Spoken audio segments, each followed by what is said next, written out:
Good morning, everyone. Welcome to the June 23rd, 2026 STAC meeting. I'm calling today's meeting to order at 10 a.m.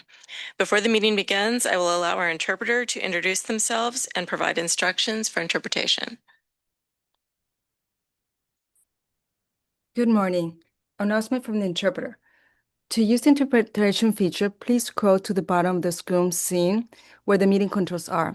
Click on the interpretation icon row and select English as your language. If you're joining through the Zoom mobile app, cell phone, tablet, etc., please press ellipsis, then interpretation, and then choose your language. Finally, click on the mute original audio to not hear the original Spanish slow in the background. Headsets are available for interpretation. If you're in the meeting room, please check out a headset from the receptionist in the lobby. Buenos días. Para hacer uso del servicio de interpretación, favor desplazarse a la parte inferior de la pantalla de Zoom, donde aparecen los controles. Haga clic en el icono de interpretación, globo terráqueo y seleccione Spanish. Si está utilizando la aplicación móvil de Zoom, celular, tableta, etc., presione los puntos suspensivos, luego interpretación y luego el idioma. Si no desea escuchar el audio original en inglés en el fondo, por favor seleccione Mute Original Audio, silenciar audio original.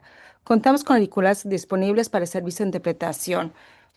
Si se encuentra en la sala de reunión, favor de pedir auriculares con la recepcionista en el vestíbulo. Gracias. Thank you. Thank you. I'm your chair, Marcy Roque. Can we please have our clerk, Mr. Michael Garcia, please confirm that we have a quorum? We have a quorum, Chair.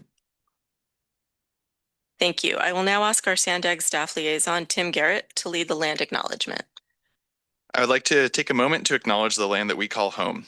The tribal nations of the San Diego region have historically faced injustices. We acknowledge the harmony that existed between the land, nature, and its original peoples who have since endured displacement, persecution, and systemic oppression. We pay our respect to the unceded territory and homelands of the 18 tribal nations in our region, the most in any county in the United States, from 4 cultural groups, the Kumeyaay-Diegueño, the Luiseño, the Cupeño, and the Cahuilla. This land has nourished, healed, protected, and embraced them for many generations in a relationship of balance and harmony. As members of the SANDAG community, we acknowledge this legacy. We aspire to learn from Indigenous traditional knowledge and experiences in undoing the injustices of the past. Thank you, Tim. Now please stand and join me in the Pledge of Allegiance.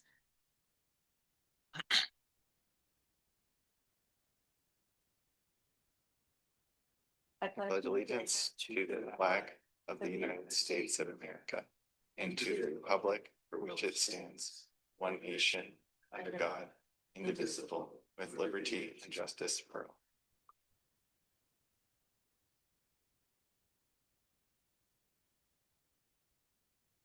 Before we begin our agenda items, let's review how to participate in today's meeting. Members of the STAC may raise their hand and I will call on you by name. In front of you are iPads where you will find today's agenda and supporting materials by clicking on the arrow on the top left. Please note that you can zoom in and out using the iPad touchscreen. Clerk, can you please provide a quick reminder on how the public comments will work? Thank you, Chair. As noted on the cover page of today's meeting agenda, in addition to emailed comments, the public may also provide live comments during today's meeting. If you're a member of the public here in the room and would like to provide comments on an item, please submit a speaker slip to the clerk. Speaker slips are in the boardroom lobby on the other side of that wall. If you're a member of the public joining us on Zoom, please raise your virtual hand during the item you'd like to comment on. The raise hand feature can be found in the Zoom toolbar for those who are joining via computer or by entering *9 for those joining via telephone. And the clerk will call on members of the public first in person, followed by virtual commenters. Commenters will be called by name or by the last 3 digits of your telephone number for those joining via telephone. Thank you, Clerk. Do any members of the working group have any questions on meeting procedures before we continue? With that, let's start with item number 2, non-agenda public comments, communications, member comments. Members of the public shall have the opportunity to address the Social Services Transportation Advisory Council on any issue within the jurisdiction of STAC that is not on this agenda. STAC members and SANDAG staff may also present brief updates and announcements under this agenda item. Clerk, do we have any non-agenda comments from the public? Chair, we don't have any non-agenda public comments. Thank you. Do any members have non-agenda comments? Charlene?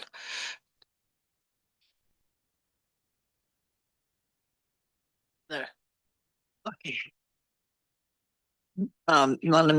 Non-agenda comment is that for blind people traveling on the buses, public transportation part, when buses are stops are being modified, discontinued temporarily or permanently, it's essential for us to find out before we arrive. I talked to a friend who had extreme problems because he went to Richmond and El Cajon, or was it university? I guess university anyway, had a lot of trouble trying to find out where to go to get buses or get to where he needed to go. So if they could find a way to get the message out to especially the centers that serve the blind, doesn't get to all the public that needs it. Putting it in newspapers is really key. We love that. Or put it out on just the internet, because not everybody has the internet, but we need to find a way to alert passengers that there is an issue with the bus stop. Thank you. Mark? Good morning. As the elected vice chair of the San Diego Accessible Riders Coalition, it's been a discussion topic amongst our group and of some concern about the Access for All program, which funding cycle ends in December, that it took quite a while for that to go through the due process. And I would like to respectfully request that that bidding process be brought forth in a timely fashion as to minimize the lack of disruption in service for our friends who utilize that valuable program. Thank you. Anyone else? Clyde? Yes, thank you. I believe I brought this up at the last meeting, but I'll bring it up again. In North County, at the Escondido Transit Hub, the buses, when they pull in from their routes, they drop passengers off just anywhere they want to, and they do not identify for their departing passengers where we are. It's extremely disorienting, if not dangerous. And I have kind of taken it upon myself to educate some of the drivers, but that's pretty hit or miss. I would like to encourage any transit authority that needs to retrain their drivers. The other thing I wanted to briefly bring up is that at least one of the lift stalls, I'm thinking of the one actually at Palomar College. I haven't checked other ones.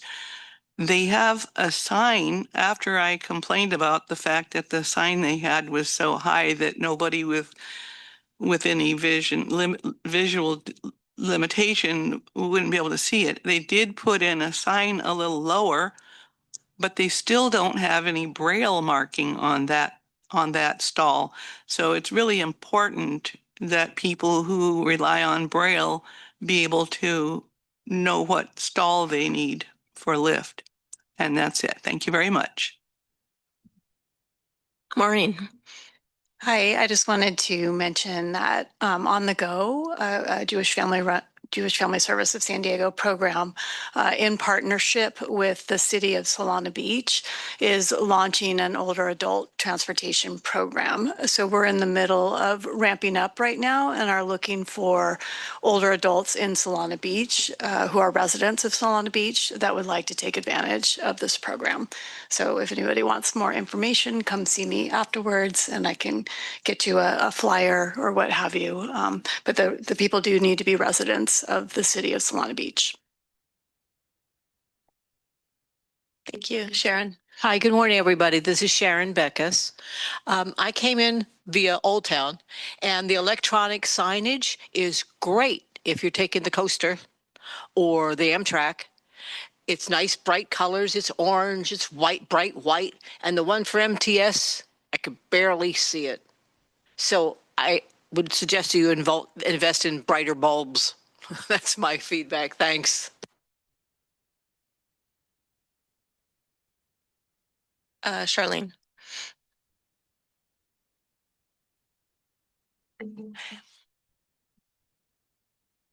There it goes. Yes, the signage and the readouts for the trolley, I noticed are really bad. I can no longer use them. I thought they were nice before, or at least I could see them. They were big enough. I wanted to remind people that there are regulations under the ADA for signage, depending on how high in the air it is, how far away from the individual doing the reading there it is. And I'd like them to be considered when new signage is being installed or any signage is being changed so that you meet the requirements of the ADA and make it accessible for as many as possible. Mark? I have a question for our NCTD representative. I just have heard that there's a plus system that's may be coming to Fallbrook, and I was just wondering what the status of that is.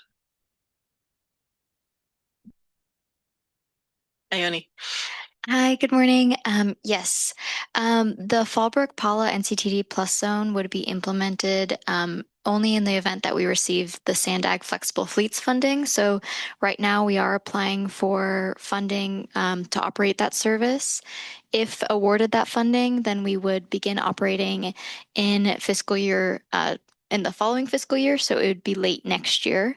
It would be a zone that encapsulates much of Fallbrook, connects to the Palomar College Extension campus, and then the downtown of Paula.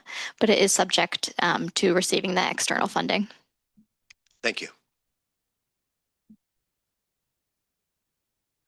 Okay, thank you. Do we have any updates from SANDAG staff? Great, thank you. And thanks for all of those member comments. Really great start to the meeting. So on June 12th, 2026, so a couple of weeks ago, the SANDAG Transportation Committee conducted the first reading of proposed amendments to the Regional Comprehensive Fare Ordinance. The Transportation Committee is expected to conduct the second reading and consider approving the proposed amendments on July 17th, 2026.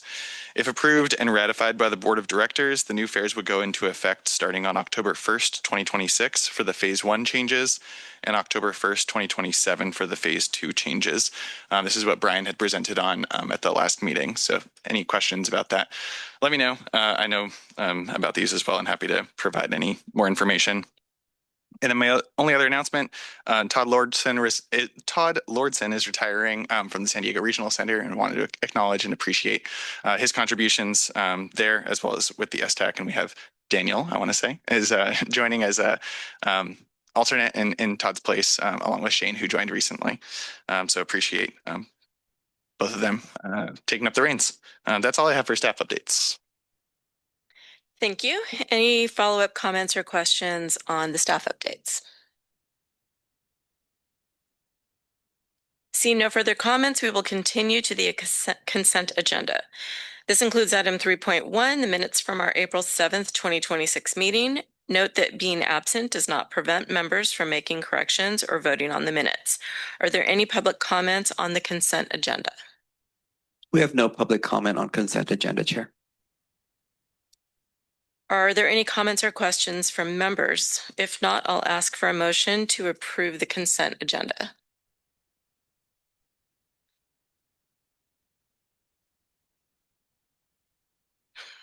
Anyone? Who has voting privileges? Please. Should be, go ahead. You want me to go through that list? Yeah, I think it's everybody on this side of the right side of the room. Yeah, that was the idea. I'd like to approve. Okay, is there a second? I second, Alex. Okay. Is this where you want? So I have a first from Sharon and a second from Alex. All approved? All approved? Aye. Aye. Any opposed? Any abstentions? That motion passes unanimously. Thank you, Chair. Thank you. We will now move to the next item. Item 4.1 is an information item from an STAC membership update and solicitation of volunteers. Tim Garrett from SANDAG will provide the update. All right, so it feels like this wasn't too long ago that we did this, but now that we're meeting quarterly, annual membership comes up pretty quickly. So we're coming up on the end of our membership year for STAC. As many of you probably know, each of you is appointed to a 3-year term on the STAC, and we do annual memberships kind of like sequentially, so it's kind of staggered. This year we have 5 positions whose terms are expiring.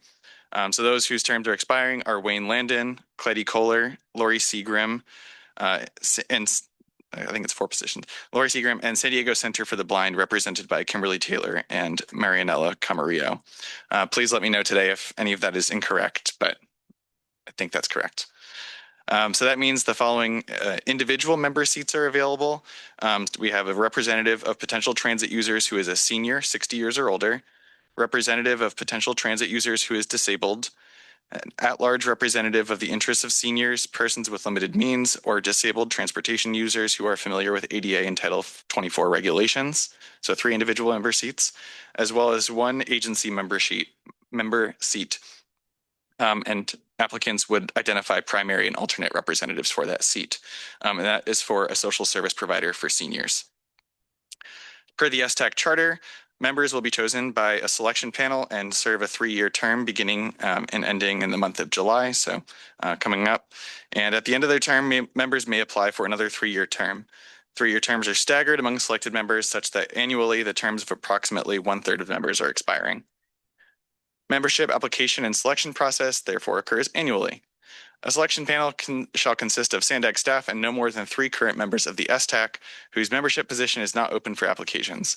Selection panels shall select members from a broad representation of social service agencies, transportation providers, and others representing the elderly, disabled, and persons of limited means, as well as strive to attain geographic and minority representation among members. The application period will be open. It's open now through a month from now through July 24th. And the selection committee will then meet at the end of July or early August to review the applications. The application itself is attached to the agenda, both the individual and the agency forms. But we also encourage prospective applicants to fill out the online Microsoft form, which is linked in the attachment, linked in the staff report for this attachment, as well as linked on the STAC page on the SANDAG website. I'll send a follow-up email so that you have those links handy. And folks can contact me with any issues or questions about the application process.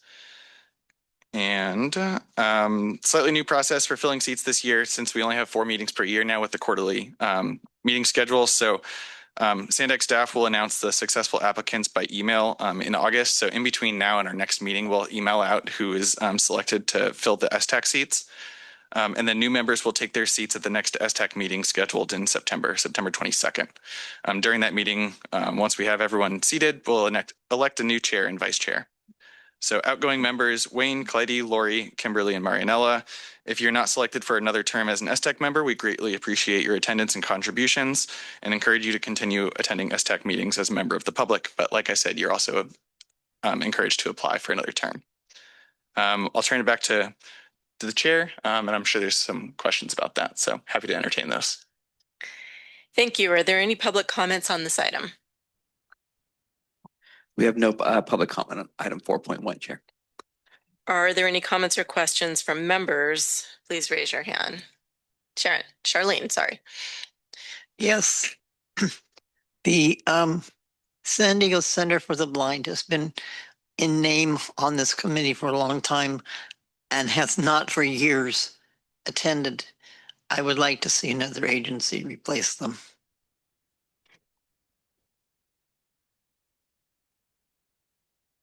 Yes, hi, I'm Kimberly. I'm from the San Diego Center for the Blind.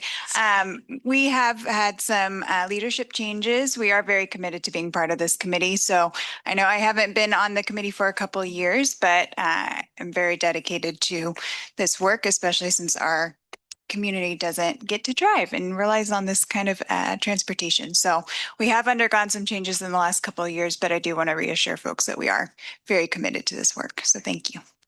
Yeah, thank you. The input from the Center for the Blind is very important in some of this stuff. And so rather than having an NPC, I wanted to see it replaced. But if the Center for the Blind is committed to attending, I'm all for it.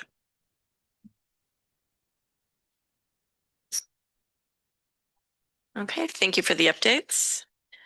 Item 4.2 is a discussion. Oh, did I miss something? That we need to ask for volunteers to the panel. I probably didn't put it in there. No, I don't think it's I there. didn't put it in there. Can I ask now? Okay. Sorry for that. And also, Kimberly, sorry for not having a name tag for you. Yeah, sorry. My apologies. One thing I neglected to mention is that we do need we need to request some volunteers from current STEC members to review applications when they come in, up to 3 current STEC members. So if we have any volunteers, happy to. Alex, Charlene, and Kate, I'll take the first 3. So appreciate that. Okay. Item 4.2 is a discussion item on specialized transportation grant program, cycle 14, call for projects, selection criteria. Ali Vasquez, Sarah Bishop, and Tim Garrett from SANDAG will provide the update. Sorry if I mispronounced your last name.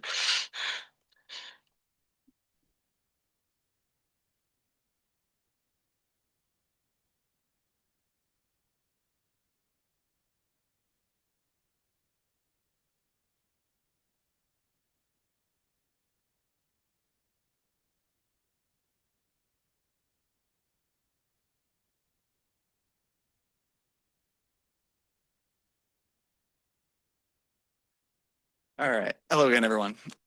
So my name is Tim Garrett, Associate Regional Planner with SANDAG, and joined here with Ali Vasquez, Associate Grants Analyst with SANDAG. And the item we're presenting today is on the Consolidated Transportation Services Agency, or CTSA, proposed solicitation, as well as the Specialized Transportation Grant Program, STGP, Cycle 14 call for projects. And so we're at the beginning of the process. This is going to be one of several presentations we're giving to different groups over the next couple of months. And so this is really kind of a starting point, listening session, really encourage discussion. We want to hear from you today, because that'll really inform the next things we're working on over the next several months. So this all starts with the 2025 coordinated plan. This is kind of the basis, and I know you've heard about this a couple of times in the last year. So the 2025 coordinated plan was approved by the SANDAG Transportation Committee in December, so about 6 months ago. So we're kind of at the point where we're starting to implement some of the main recommendations of that plan. And so just like kind of starting with the background, that's a plan we do every 4 years as an agency, and it looks at transit and specialized transportation, and it's kind of the planning and policy document that kind of sets out what our priorities for implementation policy changes are going to be over those next 4 years. So this involves looking at the needs of disadvantaged populations, older adults, people with disabilities, people with limited means, and looking at how we have things like the CTSA, the Consolidated Transportation Services Agency, as well as the Specialized Transportation Grant Program, which is funding that SANDAG has and distributes. And so the coordinated plan identifies those needs and identifies strategies to make the most of that money in order to provide solutions that meet the needs of those populations. And it's also a requirement to make sure that we have access to funding. So for example, the Section 5310 funding that comes from the federal government, they require us to have a coordinated plan every 4 years. So we do that to make sure that we have that funding available so that we can distribute it to agencies and transportation providers in the region. One of the main kind of big things that came out of the 2025 coordinated plan in particular was taking a look at the Consolidated Transportation Services Agency. We have had the same CTSA for about 20 years. And so we recommended taking a look at how the CTSA program could be redefined in order to better meet the needs of transportation providers and ultimately the residents of the region who are dependent on transportation, specialized transportation. So the purpose of the CTSA is to promote coordination of specialized transportation for cost savings and efficiency. This goes back to state legislation from 1979. It was intentionally vague and broad to recognize the fact that specialized transportation looks different in every part of the state. So SANDAG has the ability to designate a CTSA. We designated the CTSA. We did a procurement in 2005, and FACT was formed as the successful applicant and became an organization, has been operating since 2005. They're allocated about $200,000 annually, and the funding source for that from SANDAG comes from the Transportation Development Act, TDA. So that's funding that is collected. It's collected at the statewide level and then comes back to SANDAG, and then we distribute it according to different, there's different pots of it. So some of it goes to MTS and NCTD, some of it goes to FACT. So it goes to, as the CTSA, and the way we have our contract set up is they get 2% of a certain pot of money, and that ends up being about $200,000 a year. It increases a little bit every year depending on sales tax receipts, but that's the rough amount. But historically, so FACT has been operating as the CTSA for a long time, but they've also been contributing or competing in the Specialized Transportation Grant Program. So there have been a number of competitive awards that they've gotten, and they've also more recently, in addition to that, gotten some direct allocations to basically augment the CTSA work. So as Ali will get into a little bit later, one type of Specialized Transportation Grant Program award, one category is mobility management. And there's kind of different ways that can be defined, but fundamentally it's not that different from what a CTSA does. So mobility management is kind of a federal definition, CTSA is a state definition, but they're really complementary, and they're about facilitating different transportation providers throughout the region and matching people with the most appropriate ride transportation service that meets their needs. So the $200,000 that they've been getting from TDA funding is not a whole lot of money. You can imagine that doesn't go very far. So the mobility management grants have kind of been augmenting that scope. And so effectively, they've been between the mobility management and the TDA funding, it's about $1 million per year over the last several years that they've been receiving to provide CTSA services. And as I mentioned, the coordinated plan recommended a new competitive solicitation for multiple reasons. For one thing, having the same organization in any one contract for 20 years is not how SANDAG typically does contracting, and is not necessarily best practice.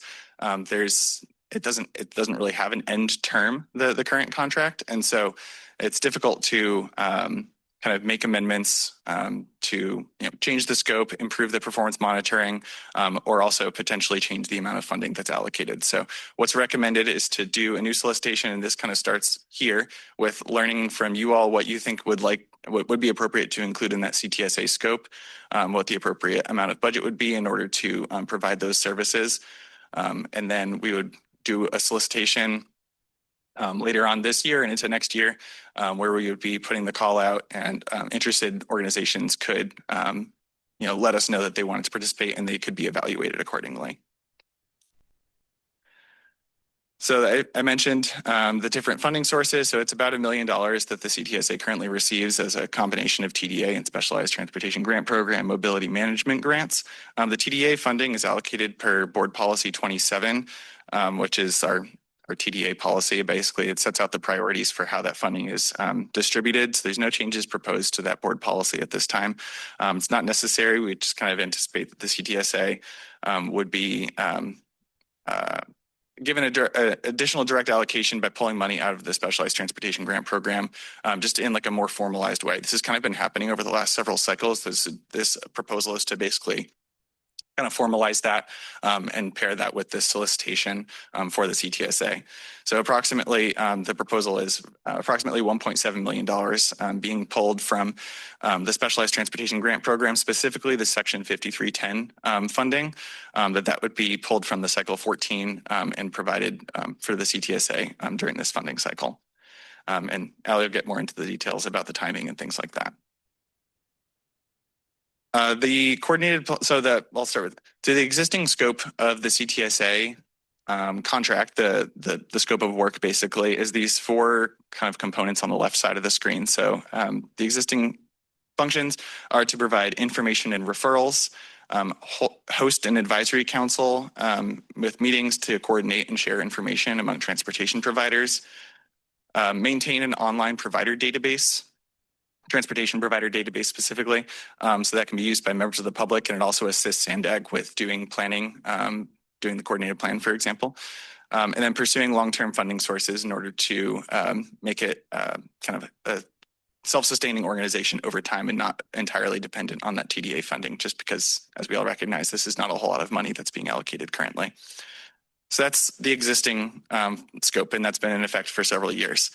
The 2025 coordinated plan included several strategies related to the CTSA that basically would expand, not fundamentally change like what the CTSA is doing, but it mostly expand on that. So a lot of these things are, things that make sense, and they are appropriate activities based on the outreach that we did, and talking with providers, talking with riders about what would be appropriate to include, and also looking at other CTSA scopes from organizations around the state. So, for example, we would propose to maintain information and referrals as a main responsibility of the CTSA under a new recompeted scope.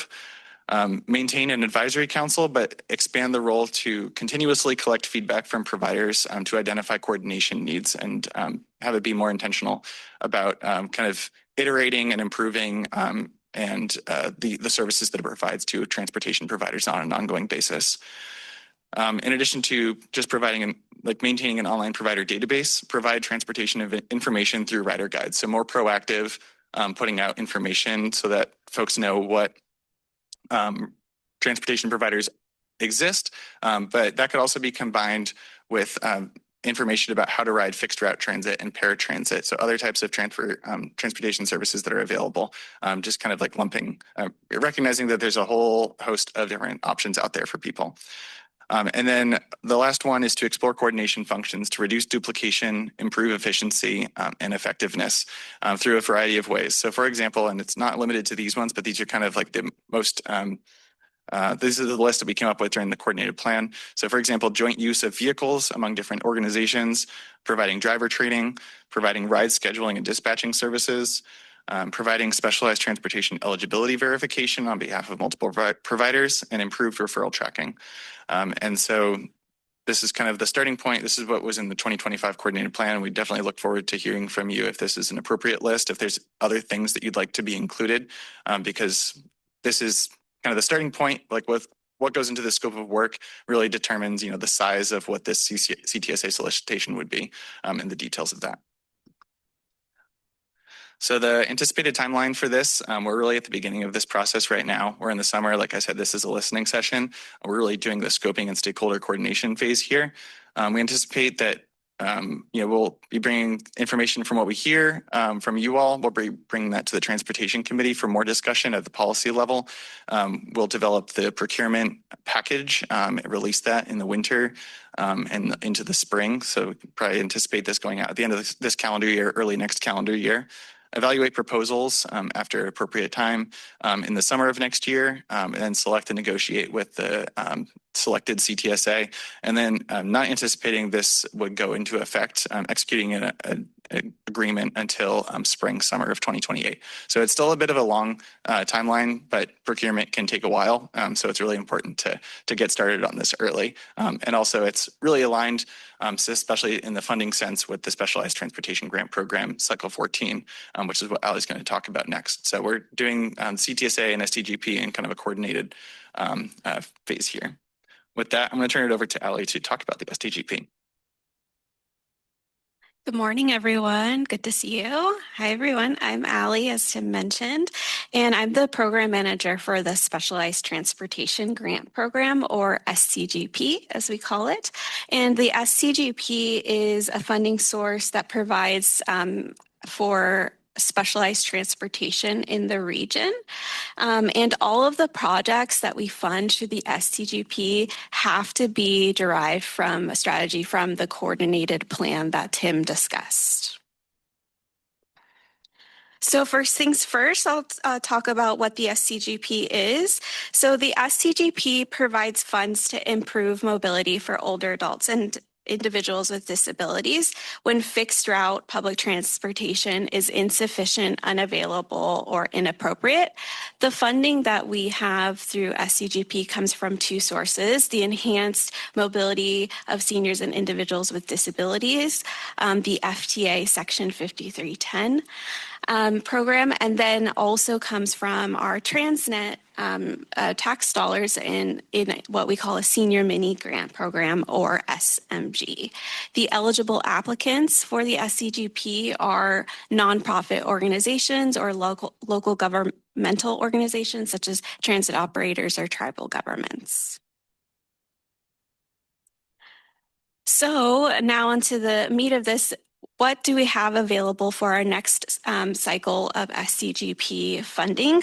To date, we've awarded about $72 million across 13 cycles, and now we're starting the cycle 14 process. For cycle 14, we have a total of $15.5 million available, and $8.4 million of those dollars come from the FTA Section 5310 program, and the other $7.1 million come from the Transnet Senior Mini Grant Program. So next I'll get into what type of projects these funding sources can fund. So basically, we have three project types through the SCGP. One is mobility management, and that can fund services such as information and referral, or travel training, or client intake. Also, we can fund operating grants. So those are things like mileage reimbursement for specialized transportation trips, or a volunteer driver program. And then we also fund capital projects, and that can include things like the purchase of accessible vehicles or the acquisition of contracted transportation services. And so now I'll get into some of the changes that we are proposing for cycle 14. So for cycle 14, in terms of the eligibility criteria, we had two changes that we thought were important to note. One thing is we would like to propose expanding the Transnet Senior Mini Grant Program to allow capital transportation services as an eligible grant type. We had previously taken that out, and now we would like to add it back in because it is, in fact, in line with the Transnet ordinance, because it still would allow transportation services through just through a capital contract. So that's why we are adding it back. It's also something we would like to add back. That way we can allow our grantees or applicants to try and match it against their 5310 grants, because 5310 allows capital grants. So if we are able to allow them to also apply for capital transportation services under SMG, they would be able to match them one for one if they would like to, and really leverage that funding. So that's the first change that we were thinking about with our eligibility requirements. And then the other change that we are considering is eliminating general information and referral services under the mobility management category, just because we would like to make sure that type of specialized transportation information or referral service is really centralized under the CTSA scope that Tim mentioned. So that way we make sure we're not duplicating service types here. However, I will say mobility management is not being removed at all from the program. We're still going to fund travel trainings, and it still can be utilized for things like client intake. So if you get clients call and they need resources, that would, of course, would be eligible, but we're just trying to make sure we're not duplicating services here, and also trying to be mindful of the CTSA solicitation that we're running in tandem with this process here.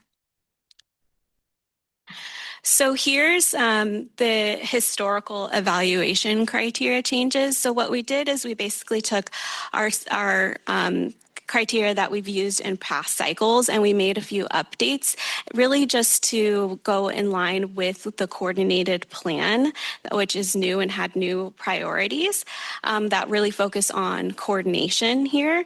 And so what we did was we made a few updates, nothing too crazy, but we want to get your input on it. So what we did is we decreased the need and equity criteria slightly by 5 points from 20 to 15. And then we increased coordination and outreach because that was something that was really emphasized in the coordinated plan and it's also something we heard a lot from the public. And then the last thing that we did is we updated our past performance adjustment criteria. So we changed the scale here slightly. So we went from a negative 15 to positive 5 points scale to a negative 5 to 0 scale here. So I'm going to dive a little bit deeper on the past performance adjustment scale here, just because I think it needs a little bit more explanation. So what we did is we reduced the scale here a little bit just because we heard back from, feedback from Cycle 13 that it was a little high last time and could possibly be seen as unfair to new applicants who may not receive a past performance adjustment score. So that's why we changed the scale there.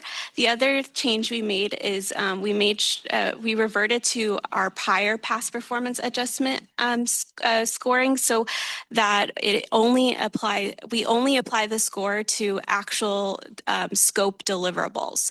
So in Cycle 13, one thing that we had changed was we were counting past performance as performance on things like compliance, like invoicing on time or coming with,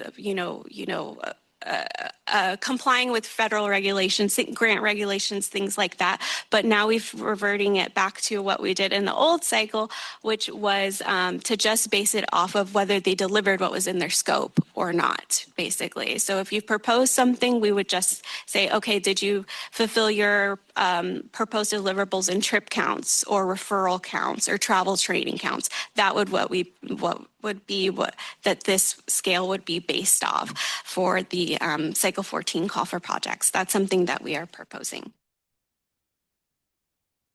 So next I'll get into our, obligatory timeline slide here. So we are going to continue soliciting for input on the call for projects up until the end of the summer, and then we will release the call in the fall of this year, and the anticipated application deadline being in the winter. We will notify folks about awards in the spring of 2027, and we anticipate that Transnet grants can start in summer 2027, and the 5310 grants can start in fall of 2027. And the reason why those dates are different there at the end for grant start times is just because of the funding sources. The Transnet grant starts are based off of SANDAG fiscal year, and then the federal Section 5310 award dates are based off of the federal fiscal year, which starts in October. So we have a slide here of our discussion questions for all of you, and I'm going to go ahead and read it and so that we can get back to it later. So in regards to the CTSA solicitation, we had a few discussion questions for all of you to keep in mind. One is, how can the CTSA better support transportation providers? Next is, what services should the CTSA provide in general? What metrics should SANDAG use to evaluate performance of the CTSA? And then for Cycle 14 call for projects, does the proposed criteria promote coordination of transportation serving seniors and people with disabilities? Do the criteria consider specialized transportation user needs? You all here have a lot to share on that, I'm sure. And then how can the criteria be refined to prioritize specialized transportation gaps? Those are some questions for us to consider when we get to the discussion portion. Something else that Tim and I want to note is that we also are doing an online survey for input. And the reason why we decided to do that is, one, sometimes folks are, this is a lot of information to digest. And sometimes people need a little bit more time to think about it. And so we wanted to give folks an opportunity to do it that way too. The other thing is the online survey is anonymous too. So that provides another layer of participation if perhaps someone doesn't want to speak out during a meeting or something like that. So this online survey it's just a Microsoft Forms of survey, but please feel free to add your comments there as well. Next, we'll just kind of, get into how to contact us for questions about the call. So you can always look at our website and to check out our timelines for these projects. And then also you can always feel free to email us at grantsdistribution@sandag.org or coordinatedplan@sandag.org if you have questions about the CTSA solicitation. So I think we can go back to our discussion slides so that we can talk. Oh, is there public comment? Yes. Okay. Public comment. Thanks. Thank you. Are there any public comments from members of the public? We have no public comment on item 4.2, Chair. Thank you. Are there any comments or questions from members? Please raise your hand. Charlene. I just want to make sure that any surveys that are being taken are including all people with all kinds of disabilities. So frequently is done online, which means people with low incomes are being excluded, and people who are blind in many cases are being excluded because they don't have access to the those internet qualities. All programs are accessible through screen readers. Kate.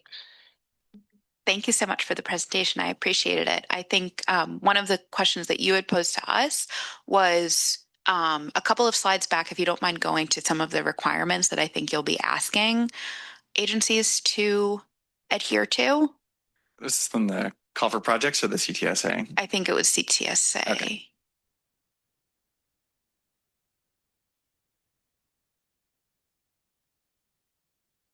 There we go. All right. So I think for me, when I look at this and when I think about accessible transportation services, the biggest issue that I think a lot of us are dealing with is the issue of equity in being able to receive these services in a timely manner at a cost that is on parity to what is being offered to the general public, and without having to go through an application or booking process that requires multiple steps. So I would love if the 2025 strategy could include overcoming some of those barriers that I think disproportionately affect riders, specifically those of us that want to take spontaneous trips without having to book 2 or 3 days in advance. And also to those of us who are able to pay market rate for taxi trips and things like that, but simply can't find services here in the city able to provide it. So I'd love for those types of considerations, questions of equity and how we are really working to make this system as fair to people with disabilities and as easy as it is for those without disabilities. Certainly, I look to on-demand transit agencies like Uber, others that we recognize are public. At the same time, that's the public standard right now, and that's what people with disabilities should expect to receive, no less than what everybody else is getting. So, thank you.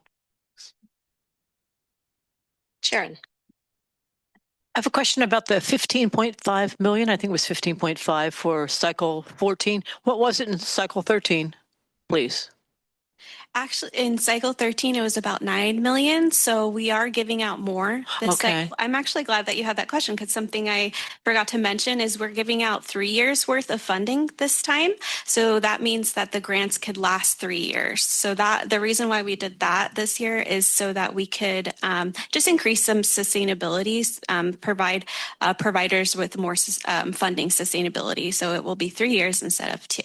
But yes, it is an increase. Okay, so the 9 million was for 2 years only. Yeah, Got it. correct. Okay. Yeah. And then the other question on the survey, did you ever do a focus group to find out how the survey? A lot of times I do surveys for different things, and there's always yes, no, or no option for other to expand on that survey. Did you do a focus group on that at all? We didn't do a focus group on it. This is us opening up the survey to all of you, but I will say that the survey is open-ended. So you can, it's just something you can leave comments on. It's not a yes or no. Okay, great. Yeah. Thank you. And that certainly involves my getting in depth with this a little bit more. I know I get the emails about that and I go, I wonder what that is. And I just skip on and go on. So thank you. Yes, we're another way to make sure that we're being accessible with some comments here. Thanks. Arun? Thank you. Well, I appreciate the detailed presentations, and I really commend SANDAG on several things that you've noted from either through community input or through your own proactive thinking on the term of the SGTP cycle 14, the input process for CTSA. I really appreciate that you're starting that process early and giving all of us enough time to understand and become involved, because I don't believe even in this group, which is more aware than a lot of other people, that we understand what a CTSA is, what it does, and to be able to do that solicitation effectively. There has to be that awareness. So just, I have a lot of comments on both of these areas. So I'll start with the cycle 14. And there, I just wanted to mention that I, again, really appreciate that you emphasized coordination as a big part of that evaluation process. Because coordination in a county like San Diego, which has so many nonprofits, we can't even count how many. We have 2 different transit agencies. We're going through a fiscal crisis, so it is critical that we coordinate, we leverage every possible resource in this county to get the most value out of that. We optimize the spending on grants. That's what the CTSA objective is too. So I appreciate it. My only concern there is that when you look at coordination, it's very easy to claim coordination. It is actually very hard to do coordination. So the application and the review has to have a way to distinguish between what's claimed and what's actually based on substantive ability, history, and accomplishments in terms of coordination. So I'll leave that there. On the CTSA, fact has been, as you know, the CTSA in San Diego for 20 years now, ever since we were created, and it was a competitive process. What you may not realize is that there are 50 or more CTSAs in the state of California. It's a state program, and none of the CTSAs has ever been put to bid. I'm not saying that's good or bad. I'm just informing you because that was not part of the presentation. Los Angeles County, Sacramento County, Santa Barbara, none of these CTSAs have ever gone through a bid process. So why is that? It's really strange, isn't it? And the reason is that every county usually only has a very limited number of organizations that are there for the public good and that want to fill gaps in the county and do the kind of things that FACT is doing to bring in more money through AFA, to bring in more money through grants. With the federal government, FTA, the VTCLI grant that we obtained several years ago, funded 211's information and referral service, the CIE, that we all use right now. So the CTSA has an obligation, a mandate, and should have the desire to do all of those things. And there are not that many agencies in every county, as you can imagine. So it's not considered effective to go to bid on these services when you have someone already performing in that role. So I'm not advocating that we don't do this. I just want to make sure that we understand that's how it typically is, and the scenario across the state is understood. I also was concerned when during the coordination plan process, I heard that the SANDAG staff had consulted with Humboldt County and only Humboldt County in detail on how the CTSA program should be implemented. So that's a concern for me, because I don't think the Humboldt County should be a model. Due respect to them, but on how we should run things in San Diego. I don't see any comparison there. In the size, in the scope, in the environment, anything at all. So that was really a flag for me. The other thing I note in this solicitation is it does not emphasize, or it de-emphasizes transportation. It talks about coordination, which is obviously a big part of CTSA's work. But in San Diego, we have a situation where there's not any accessible transportation available outside of FACT for the public. There are van services for sure, and you can pay money to get all kinds of accessible transportation. But there is no accessible transportation, wheelchair accessible transportation for the general public whatsoever at all. So, and that's one of the biggest needs we have here. Kate alluded to that. So I think it is not wise to exclude that from a discussion on the CTSA program in whatever shape or form. I know it can't be funded. I know SANDAG has limitations in funding these things, but it has to be part of the scope. And it's, if you have a CTSA that's diligent and responsible, they will help SANDAG in procuring funds, just like we've always done with the Access for All program and the other grants that we bring into this region. So I am concerned.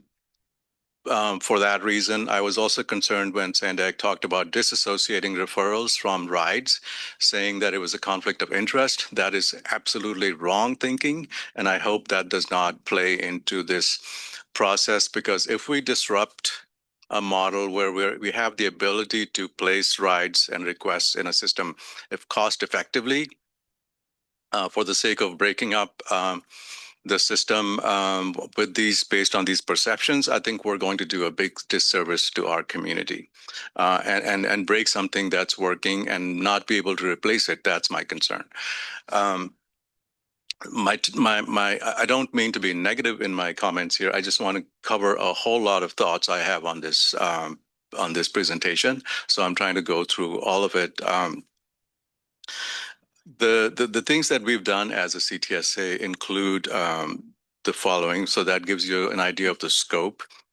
We've leased accessible vehicles to the mom and pop taxi cab operators in San Diego to create that accessibility and the capacity for accessible trips. We've created a brokerage which lowered the cost for transportation per trip so drastically that we can now afford to provide, for example, approximately 50,000 rides under the Access for All program that we're currently implementing, accessible and on-demand rides. There's no other county in the state, or I would claim in the nation, that has that kind of cost-effective, accessible transportation available on demand. We have contracted service arrangements with Tri-City Medical, with the Scripps Hospital, with the county, HHSA, and supporting all of these services with these rides.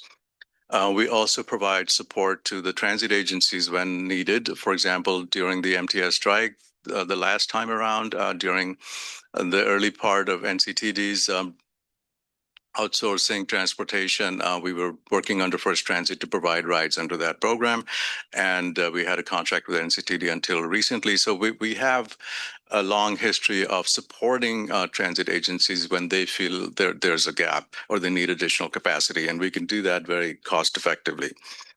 We are operating RightFact, as you know, that's funded by SGTP. We also have RightFact Now, I mentioned with the AFA funding. We have education and training going on under CAM. We've done pilot projects for different communities based on specific needs. I mentioned the VTCLI, Veterans Transportation and Community Living Initiative grant that we brought into this region, $3 million from FTA. And I think I could just go on and on. We were recognized just in April of this year as an outstanding transportation agency in California by the California Association of Coordinated Transportation, CalAct. So my point is not to sell fact to you, although that is my job, but my point is to talk about the very, very involved nature of this program. And Tim mentioned we get approximately $200,000 for doing all of this, supported by SGTP. We've actually never hit the 200,000 mark, just so you know. It started with $60,000 or $70,000 when I first joined FACT, and it's grown based on CPI, and currently is $194,000 or so. So it's a subtle point, but just for you to know that it is not a huge financial incentive, and the things that I listed that we do with leveraging that money and that status to get additional money, it takes a lot of creativity, imagination, and things that you can't necessarily buy with that money. So I think I'll leave it at that. And I'm really glad to have this discussion. I'm really again, grateful for SANDAG to giving us this opportunity and time for this discussion. And I really request and urge all of you to become more involved and engaged in this discussion. Thank you.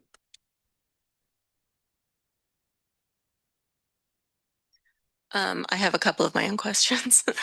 I wondered if it's not included in the presentation, but if you've discussed the eligibility requirements for the CTSA contract.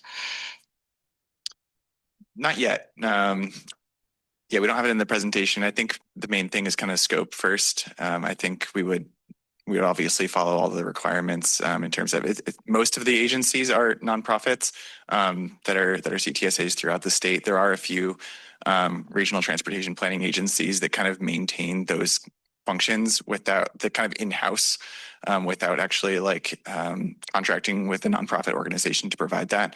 I don't believe that there's any specific restriction on private entities from doing it, but we'll have to take a look at that. Yeah, so we haven't fully fleshed out what the eligibility requirements would be at this point. Okay, thank you. And then Ali, I just want to make sure I heard correctly that this Cycle 14 would be a 3-year contract. Yes, for service type projects, so mobility management and operating grants or capital contract service grants. So for service grants, it's 3 years, but for if you're purchasing a vehicle, that's the length of the vehicle or equipment. Yeah. Okay. Yeah. And then I noticed that the amount of funding for SNG is significantly higher than in Cycle 13. In Cycle 13, it was 2.7. And even if you multiply that by 1.5 for a 3-year cycle, you come out with about $4 million and you've got 7.1. So I'm just wondering how that happened. I mean, it's great, but how did that happen? Good question. So the methodology it's leftover funding from Transnet, and also we kind of changed our methodology too. So that's probably the accounts for the increase, but it's leftover funding, and we also didn't include admin. We didn't cut out admin, so that's part of the reason for the significant increase too. Yeah. Thank you. Yeah, and please note these are estimates. We could get more leftover funding too. They could, rise or dip a little bit. Thanks. Of course. And go ahead. So I had a question for the CTSA. Are there going to be additional working groups to discuss, what would be needed? And then during those working groups, because I think a CTSA is unique to each agency or each county, and so would information be provided on what FACT has done so far? Where is the demand, in which area within San Diego County, where are they not serving because they don't have those resources? So would that be provided so that we better understand what is the need for San Diego County compared to other areas? Yeah, appreciate suggestions and questions. So yeah, we're at the listening stage right now. So we want to hear from you all basically on what the scope would be. We're hosting a virtual workshop, which is going to be pretty much the same presentation, maybe a little bit more detail. That's scheduled for tomorrow, and it's primarily to reach folks who are also interested in this content but aren't part of the STAC. Weren't able to participate today, and we have the opportunity to provide feedback online that Ali mentioned. I think highlighting what the current CTSA has done, what FACT has done over the last 20 years, I think it makes sense. I think we want to be not too attached to how it's been done in the past, though. I think we want to keep an open mind about like what CTSA could do in the future. And then so we can bring in some more resources from the like what we found in the coordinated plan, doing research of different CTSAs across the state. That's really like kind of like since that like we've done that work already through the coordinated plan, that's supposed to be kind of like the basis, and so we're like moving on from there. And kind of what we want to hear from you all is getting the details right. And when it comes to timing, so like we're a little bit more flexible. So like the STGP has some kind of like has some pretty strict deadlines for making sure, for example, like the federal 5310 in particular needs to be obligated by a certain date next year, by next summer. So we need to know exactly like who the awarded applicants are, what their projects are going to be, how much it's going to cost. Federal government needs to approve that before we can execute those contracts. So that's really on a tight timeline. But the CTSA is on a longer timeline. We don't anticipate having a CTSA contract executed until the spring or summer of 2028. So there's plenty of more time. We're kind of combining our outreach right now because we know that these topics are linked, but we can have additional conversations more in depth about what the CTSA should look like over the next several months. We anticipate like the procurement package kind of going out to the public at the end of this calendar year. So we've got 6 months. So like there's plenty of time to schedule additional meetings if we feel that that's necessary. The other piece is it's our transportation committee that kind of sets the policy direction for the agency, and the board of directors that is also like, you know, this would be a procurement that would likely meet the threshold of requiring board of directors approval to release. So we're also looking for policy direction from the SANDAG Transportation Committee and board of directors, in addition to STAC, that's obviously like subject matter experts in this topic. So yeah, we're definitely open to having more conversations and presenting in other venues if like MTS, ASAC is an appropriate place to discuss this, for example, or other groups. We're happy to do so. Can I respond? Rin.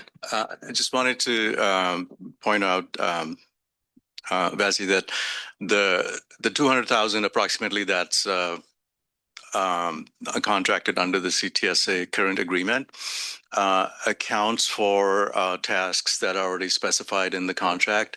And we have metrics we report to SANDAG. So there's a history of, you could go back to 20 years and get all that data to understand what the CTSA, strictly the CTSA contract has accomplished over all these years. When I'm talking about CTSA, I'm talking about the CTSA broad mandate, which covers all the things on this list and the list that Tim shared. And we're doing some of those things under mobility management. So those are not strictly the CTSA program that we're talking about right now. Okay. Just back to the focus being the riders of this conversation. I would like to know if you've done any assessment or research into what actually changing the provider would look like for people that are using the services currently. Do you anticipate any delay or disruption in services while we transfer from cycle 13 to 14? Do any of our providers anticipate any changes if they are not the ones to receive renewal of any of these grants? What are some of the practical implications that riders can expect to have to deal with as these changes are ultimately going to impact them downstream, even if they're not necessarily here in the room today? How are you thinking about that? Yeah, that'll be a new challenge. I mean, FACT has been the CTSA for 20 years, so they've been the, SANDAG's kind of like contracted public facing, information and referral source. That's kind of how at least in terms of like the CTSA contract. That's kind of like the most public facing component. But a lot of like what the CTSA contract also requires them to do is to collaborate with transportation providers. So not, directly members, riders, members of the public. It's more coordinating with other grantees so that they can be as efficient as possible. So to your point, I think that there will be, it's an important thing to consider that there is a transition period from one provider to the next. Or from one CTSA to the next. That is like a somewhat regular thing that happens with the STGP grantees. I'm sure Ali can speak to that. Typically, we've done 2-year cycles for the Specialized Transportation Grant Program, and that those are kind of the operators that are providing rides and advertising to the public and to their clients. So those programs kind of start and stop as funding is available, and that's not just from SANDAG. They get funding from other sources as well. And I think one of the things, like with this being a 3-year cycle, that hopefully like alleviates a little bit of that, provides more stability. And one thing I'll add on the stability is, going back to the CTSA and mobility management, like those mobility management grants have historically been 2 years. And so it's like, augmenting the CTSA function for 2 additional years with the mobility management, but then maybe it changes because the mobility management grant scope changes. So things like that. So the idea with this like expanded CTSA contract through a new solicitation would provide more stability in the long run through greater funding and also more years of a longer service period. Ali, anything to add on that? I just will add that Tim and I really did, look at when the current CTSA mobility management grants end and when this new CTSA could possibly start. And we did try and project it as best we can. Of course, it's years out from now, but we did try and do our best to alleviate any transitional period changes, things like that. But, I think it's something that we can definitely work out, when the time comes to, with the providers. And I'll add one more thing that FACT is also like, we haven't hammered out to Marcy's question earlier, like the eligibility criteria for the CTSA. We fully anticipate that FACT would be an eligible applicant for the CTSA. So just because we're doing a new solicitation doesn't mean that FACT would not be the CTSA. It'll be a competitive process. And so it might be the same organization. And so in that case, there might not be as much of a transition because it would be a lot of the same folks and scope and things like that. Arun.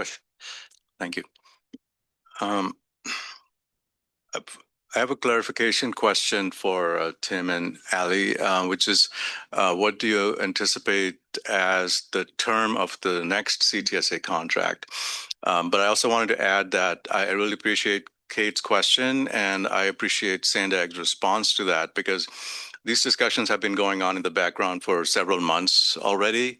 And my feedback so far to SANDAG management was, however we do it and whenever we do it, let's just make sure that there's no disruption to the extent possible. And I'm really pleased that SANDAG was very open to that and based on that have come up with this timeline that I think addresses that concern. Thank you. Yeah, and I don't want to get ahead of like the saying exactly what the term will be because we want to hear from you all what the part of what we also want to hear is like what an appropriate term would be. And we did put something in the coordinated plan and we said suggesting a 4-year term because that aligns with the coordinated plan cycle. Coordinated plan reassesses the region's needs and says like, all right, what are the how has the population changed? Folks living in different areas, how is their availability to different transportation services? So since we have a 4-year built-in cycle requirement to look at those needs, that's also an opportunity to say, all right, does the current CTSA scope continue to meet those needs or do we need to tweak the scope? So possibly a 4-year scope, but at the same time recognizing that procurement takes a long time. Maybe there's an opportunity to extend that for another 4-year term.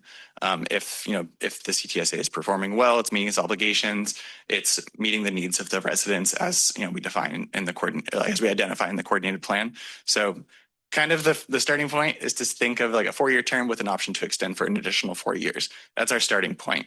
Because we recognize that a longer contract provides more stability, shorter contract it adds more administrative burden and also doesn't allow the CTSA to really get going. If it probably takes a little bit of time to get up and running if they have new staff and new functions and things like that. So that's a starting point, but if you all have other thoughts about what an appropriate term is, we're totally open to those. Yes. Thank you. This will be my last comment, promise. So just my thoughts on the term of the contract. And I already talked a lot about the fact that other counties in California do not have end terms on the CTSA contracts. I worked as a CTSA in Los Angeles for 13 years. That contract is, I think, going on 40 years now. And there's no discussion on an end term for that. And again, it's because it's working for Los Angeles. And that's true of all counties. It's not an exception. And I'll give you one reason why it's relevant. And I understand funding agencies, have their concerns about contracting and protocols. But as operators, there are other concerns that we have to be mindful of. And, I can't do your job, but at the same time, I want you to appreciate my job and what that takes. And the issue is that to be effective, to be able to create these network of services and fill all these gaps, it's not a 4-year project. That takes, and I'm not exaggerating when I say it could take a lifetime. I'll give you an example of the regional center where we have known and been working with the regional center for 20 years, ever since I've been in San Diego. And we just signed our first service agreement, formal agreement with the regional center in 2026. So 20 years to get to that point. Because building relationships with partners, gaining their trust and learning to work with them, and then effectively devising projects that can meet the needs is not a short-term project. 4 years can go in a blink of an eye, and you could be still working on relationships, because if you work in social services, I think you know that you can't time these kind of coordination activities. It has to be based on how long it takes for another agency to come to see eye to eye with you and to trust you enough to be able to work with you. And sometimes it just takes a really long time. So I don't have any disagreement with Tim and SANDAG over how they're viewing this, because there are a lot of considerations on the contracting and procurement side. I'm just letting you know about my side of my view of things. Thank you. Sharon. Arun, my concern would be, I like the contract of 4 years because of the possibility of corruption. I just think it's monitored more carefully. That's my own viewpoint. Alex. Yeah, and the other consideration that I don't know enough about the program and how it works, but technology is coming up. And are we keeping up with the technology and the demands and the needs of our community is like the most important part. And it seems that there is gaps on it. Can we improve that or increase the performance requirements so those needs get met?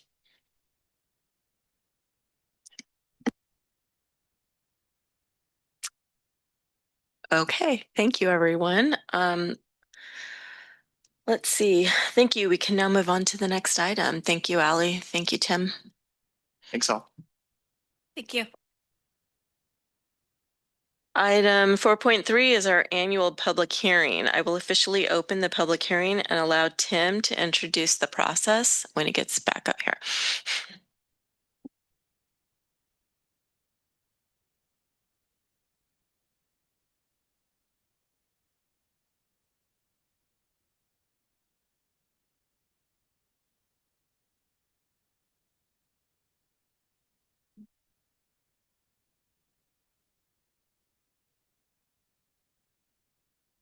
All right, thank you, Chair.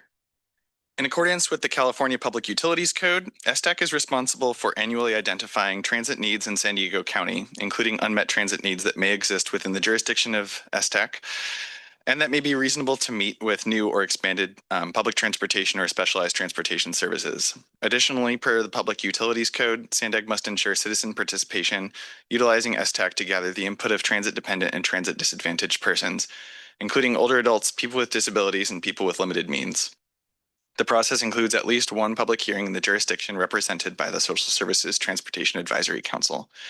To date, 2 comments were sent via the online comment form to be read or voicemail to be read aloud at the meeting. Per the instructions earlier, if you would like to speak, you may submit a speaker slip to the clerk.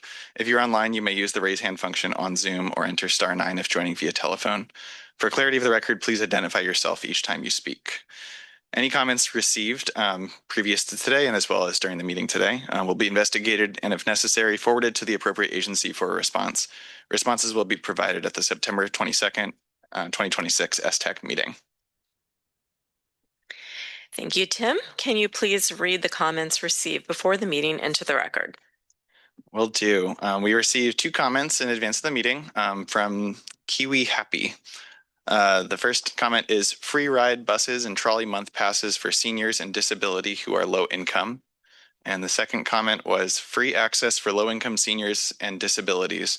Recently, the MTS will be changing the bus route 921 schedule. They will not be having service between the last morning service 8:15 a.m. to 3:51 p.m. This will cause a lot of seniors inconvenience for visiting doctors to VA Hospital or UCSD Medical Center La Jolla. Hope this will be considered for them. Thank you. Are there any public hearing comments from members of the public? Chair, we do. We have 2 in person. If you're online and want to comment, please raise your hand now. For the first comment, we have David Marino, followed by William Keith.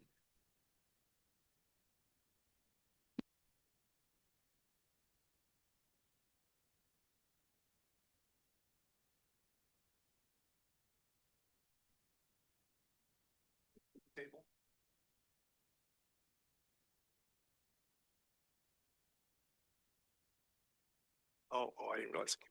Great, thanks. Hi, I'm going to speak quickly because our time is limited. My name is David. I sit on the MTS Accessible Services Advisory Committee representing disabled riders in San Diego. I also sit as the chair on the San Diego Accessible Riders Coalition and guide its policy and advocacy committee. Hello, friends and partners. I recognize some of you and I appreciate the fine work that you do here. Thank you for giving me a few moments to speak briefly on behalf of 6 main issues that are priorities to our senior and disabled San Diego riders we hope will be under consideration in the future. Priority 1 is expanding transportation access to inland areas as San Diegans continue to migrate further east. One obstacle to accomplishing this relocation is access to senior and disabled transportation in the eastern and inland areas like Mesa Grande, San Diego Country Estates, Warner Springs. So we need more options to serve senior and disabled riders in the inland areas. We hope you will consider projects that include the inland services aspect. Priority 2 is implement non-cash pay options for fares. Carrying exact change in cash to pay for transportation is unwieldy and archaic, and riders want to see an increase in their pay options. To riders, it seems as if our single taxi and rideshare drivers can manage this, then our larger transportation partners should be able to implement digital pay technologies for riders as well. Grant applicants should be able to offer payment options like tap to pay to our riders, and this is a major priority for them.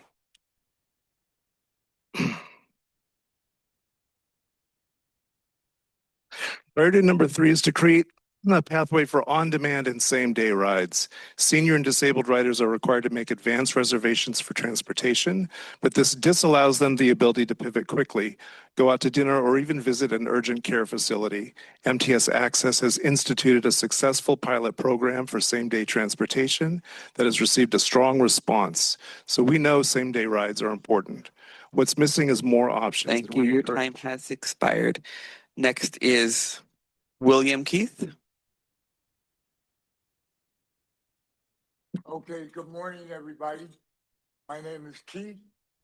I realize that this is not an MTS meeting. This is the SANDAG meeting, but I will preface what I'm about to say with this. You know, I've been profiled from 2020 until right now. I'm almost 70 years old. Who have I been profiled by? Certain employees with the MTS, who are drivers and the security. I know why I've been targeted and profiled. I'm not going into that. Okay, that's the basis on what I'm getting ready to say now. You know, there's going to be a price increase on our fares. I have no problem with that as a senior citizen. I couldn't care less. And by the way, I'm not only an honorably discharged veteran, a senior citizen, and a small business, a successful small business owner, but I'm a whole lot of other good things. And I've been very tolerant in San Diego when it comes to some things going on, politics-wise. I hate politics. But at any rate, in LA, when they had a price fare hike, you had drivers that were getting shot, stabbed. You had passengers that were getting shot. Lawsuits like crazy, all kinds of stuff was going. Well, after so much money was spent on lawsuits and this and that going on, the MTS up there or whatever, the powers that may be, finally figured it out. If you don't have enough damn money to get on the bus, let them on. Let them on the bus without all this drama. I say that because I understand things about San Diego. I'm not going to say that you don't understand because I know you probably do. But I see all the time. I ride the trolleys and the buses. I don't have to, but I do. And I see a lot of crazy things going on that's just not fair when it comes to our senior citizens, our veterans, when it comes to youth who are gangbangers and all. I could go on and on. Thank you. Your time has expired. Thank you. I got my point across, I think.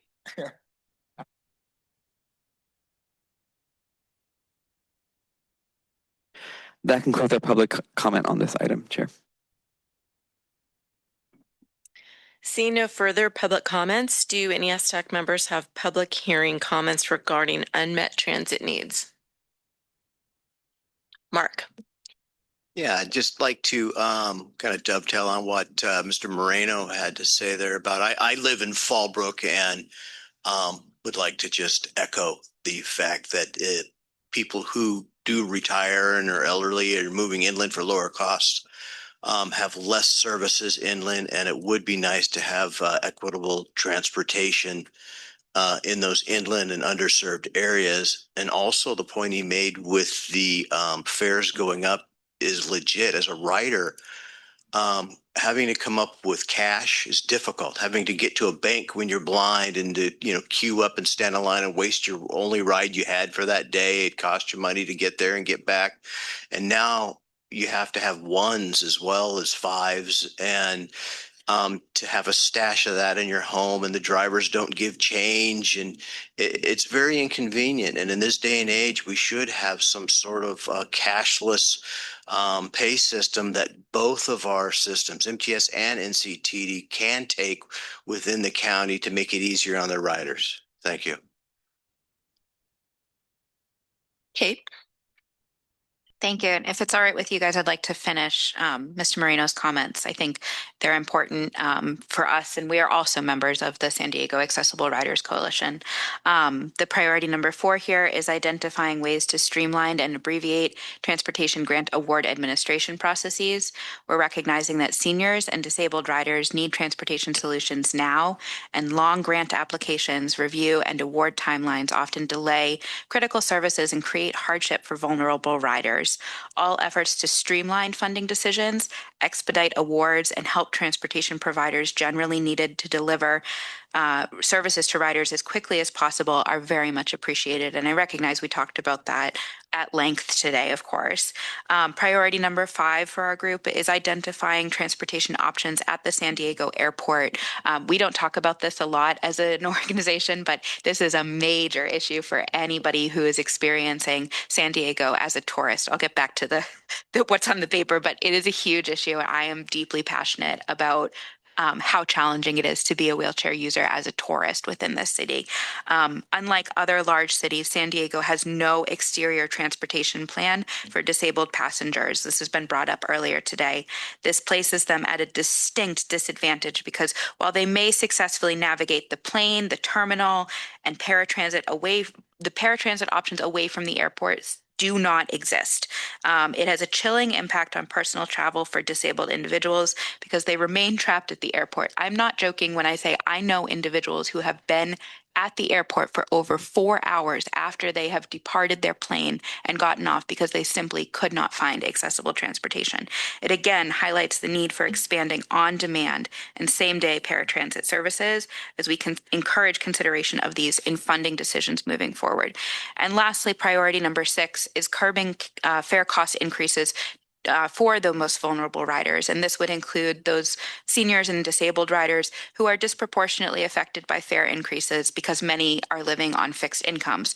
Often, I think many of us don't recognize this, but that limited income is $1,300 a month for people with disabilities and oftentimes $2,500 a month for seniors. So a $1 paratransit fare increase can raise those monthly transportation costs over $132 for daily paratransit riders, being a significant cost barrier, nearly 10% of a modest income, if you can actually imagine that.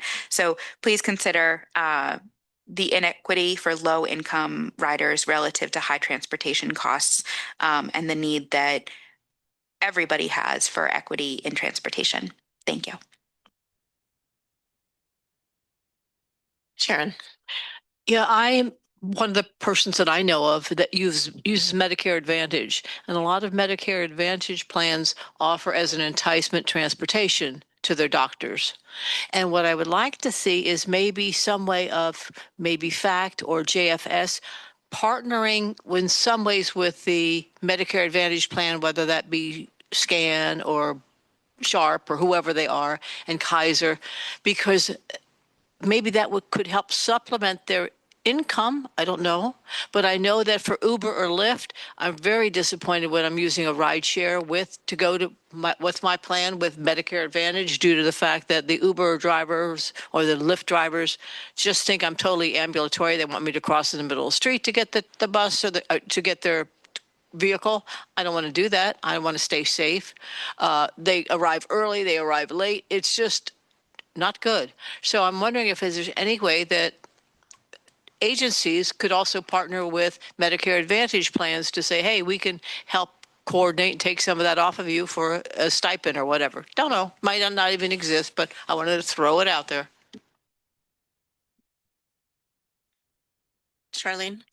Yes, I think that one thing that would help is if we can get education to the people who qualify for some of the paratransits, because I've been in and out of the airport a lot of times, but I have to be proactive. I have to remember that I need to make a reservation if I want to leave here, and give them an idea of the time and make the arrangements. And then a lot of times paratransit will then even be flexible if my plane is late or whatever and accommodate me. But I have to take some initiative too. And I think some of the people who are using the systems need to learn or find out how to work to assist the system to work, to actually work for them, and then find ways to just compensate and look ahead. Thank you. Arun? Thank you. Sharon, we'll talk about the medical transportation arrangements later, but we are working on it. But for this hearing, I wanted to state that I wanted to basically underline Kate's comments that as service providers, FACT, NCTD, MTS, we know that outside of our service areas, and FACT's countywide, but there's really no money to serve the whole county in that sense. So the plus services, the same day MTS on-demand services are available, but outside of their scope and service areas, there really is no, not just on-demand service, but there is no accessible transportation, period. So Ride Fact depends strictly on the SGTP program. If that's not there, you don't basically have accessible transportation for people living in San Diego County, particularly the far reaches, but even people in downtown, if they don't qualify for MTS, could go without these rides. And Kate's had firsthand experience with that. So I just want to just state that it's too bad that the public is not here to say that, but it's my job as FACT and CTSA to go on the record saying, yes, we don't have these services. We need to recognize that and to continue whatever we can do, whether bring in Access for All funding and any other resources SANDAG can bring to bear to meet those gaps. Thank you. Thank you. We can now move to the next item. Item 4.4 is an information item with updates from MTS, NCTD, and FACT. Do representatives of these agencies have updates to share? MTS? Yeah, good morning. For MTS, since the last meeting we had service change from June 7th, started June 7th with the Route 110 that was eliminated, and they did increase service on the 921 and then the 237 to service that gap from the 110 on Mesa Boulevard. The Santa Fe Depot project that has been going on for a while, it's looking to be open on June 30th. UCSD project, the Triton Center, that has been closed since 2023 and is scheduled to reopen in September of this year. The Pride Parade will be coming as well. It'll be on Saturday, July 18th.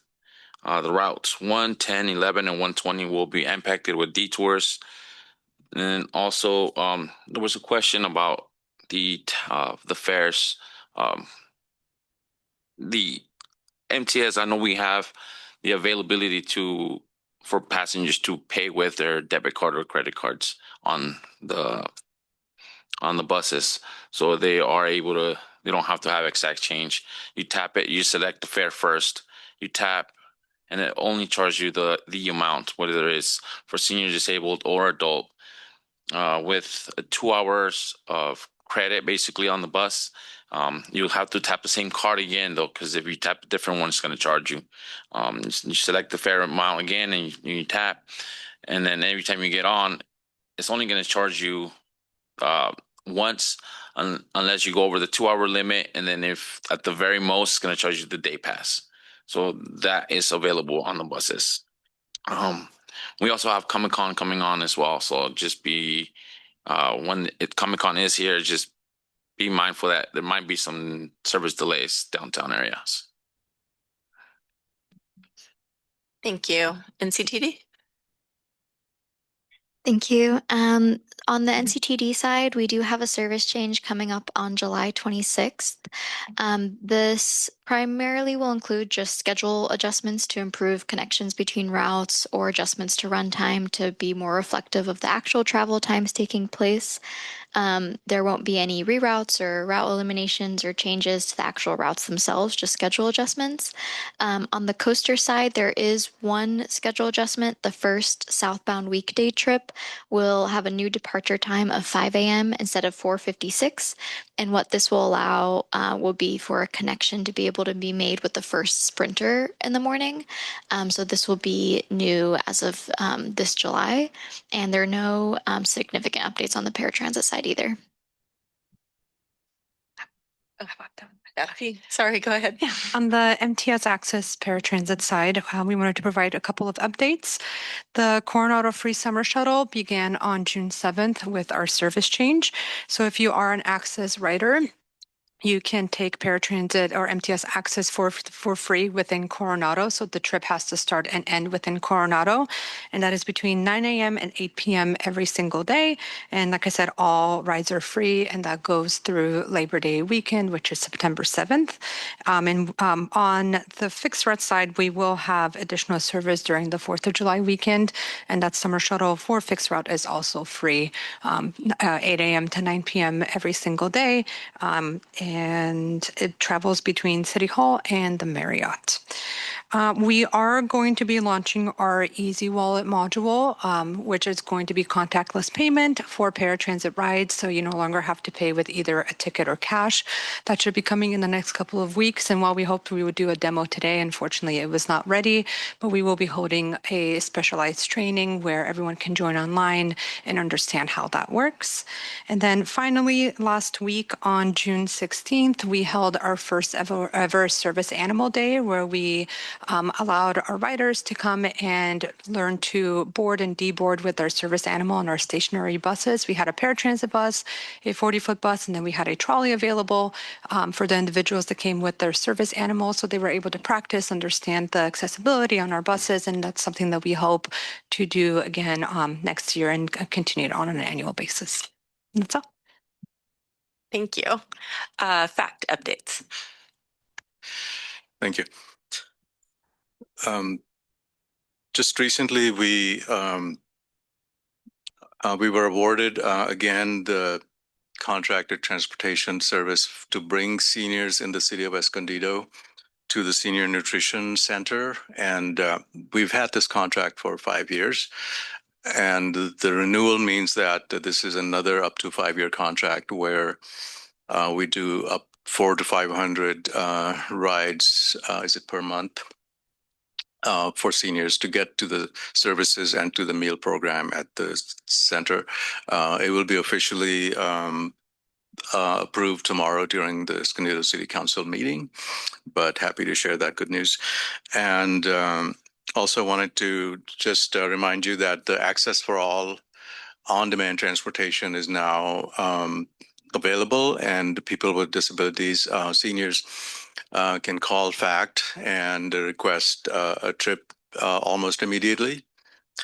Also next day, if you prefer that, and the on-demand rides are also accessible. So that's something that we're able to offer through the end of the Access for All program in cycle 2, which is expected to last at least through December of 2026. Part of this program was a collaboration with the United Taxi Workers of San Diego.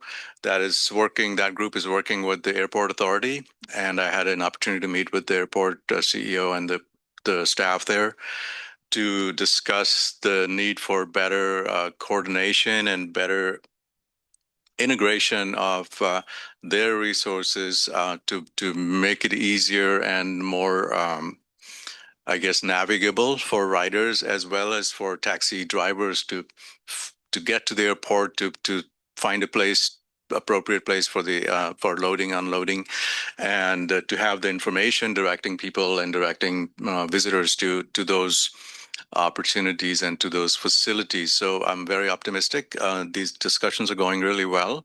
As part of this grant, we'll not only figure out these things with the help of airport staff, but also implement transportation before the end of the year, and hopefully set up a pilot that we can continue in under future services. Thank you. Thank you. Are there any public comments on this item? We have no public comment on item 4.4, Chair. Are there any comments or questions from members? Please raise your hand. Okay, thank you for the updates. Thank you for all the discussion and comments. I will now close the public hearing. That was our last scheduled item for this meeting. Our next regular STAC meeting will be on September 22nd, 2026 at 10 a.m. With that, we are adjourned. Thank you all. Thank you, everyone.